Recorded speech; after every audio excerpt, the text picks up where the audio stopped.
যেহেতু রোজা রেখে খেলছি সব ম্যাচ, অবশ্যই রোজা রাখার আগে মুশফিক ভাইয়ের সাথে কথা বলছি। উনি তো সবসময় রোজা রেখে খেলেন, মিস দেন না। সেঞ্চুরির আক্ষেপ তো সব ব্যাটসম্যানেরই থাকেই, বাট উইনিং কন্ট্রিবিউশন ছিল, এটার জন্য আলহামদুলিল্লাহ। আর ওভারঅল এই টুর্নামেন্টটা আমাদের ওয়ানডে সিরিজ যারা খেলবো আমরা, ওদের জন্য খুব ভালো একটা প্রিপারেশন হলো। 4টা ম্যাচ খেলতে পারছি আমরা। অল ওভার যদি আমরা এখান থেকে নিতে পারি সামনে, আমরা প্রিপেয়ার্ড হয়ে নামতে পারবো।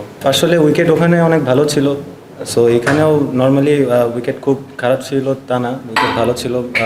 বলার ব্যাটসম্যান মানে স্পোর্টিং উইকেট ছিল, বলার যদি ভালো জায়গায় বল করে হেল্প পাবে, ব্যাটসম্যানরা যদি ভুল না করে কিছু হবে না। সো আমার স্পোর্টিং উইকেট ছিল, খুব ভালো ছিল, যেহেতু আমাদের সিরিজ এইখানে।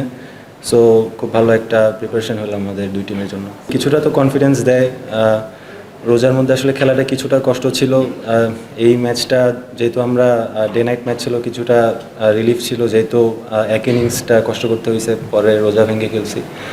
ওখানে কিছুটা আপনার ফুল ডে ম্যাচ ছিল, ওখানে কিছুটা প্রবলেম হচ্ছিল হাইড্রেশনের, বাট অল ওভার আমার মনে হয় খুব ভালো একটা প্রিপারেশন গেছে।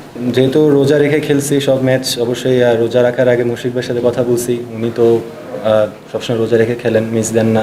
সো ওনার থেকে আসলে নেওয়ার চেষ্টা করছি কীভাবে প্রিপারেশন নেয়।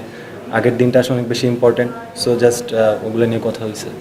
অনেকদিন পর ওয়ানডে ম্যাচে নামতেছি ইনশাল্লাহ, বাট আমার মনে হয় যে 4টা ম্যাচ আমরা খেলছি, এটা আমাদের জন্য অনেক হেল্প করবে অবশ্যই, কারণ ওয়ানডে ম্যাচ আর টি-20 ম্যাচ দুইটারই ডিফারেন্ট প্যাটার্ন থাকে। সো আমার মনে হয় আমাদের জন্য একটা ভালো প্রিপারেশন গেছে এই টুর্নামেন্ট। না আসলে as a professional cricket player এটা তো আমাদের এটা তো গ্রেট একটা অপরচুনিটি আমার জন্য। সো এটা আমি যত এমব্রেস করতে পারবো তত আমার জন্য ভালো। সো আমি 6টা ওয়ানডে ম্যাচ খেলছি টি-20-র ফাঁকে ফাঁকে। সো আমার মনে হয় খুব বেশি যে ঝামেলা হবে তা না, বাট প্রিপারেশনটা অনেক বেশি ইম্পর্টেন্ট এখানে। না আসলে সবসময় তো আর একরকম যাবে না, আপ অ্যান্ড ডাউন হবেই। সো একটা ব্যাড ফেস গেছে, ওভারকাম করতে পারছি আলহামদুলিল্লাহ।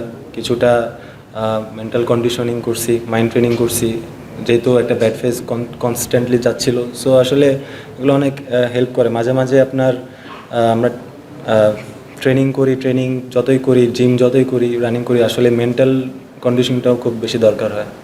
ডিউ ফ্যাক্টর তো থাকবেই, ডে নাইট ম্যাচ হলে ডিউ ফ্যাক্টর থাকবেই। আসলে এটার জন্য অবশ্যই আমরা প্রিপারেশন নিব।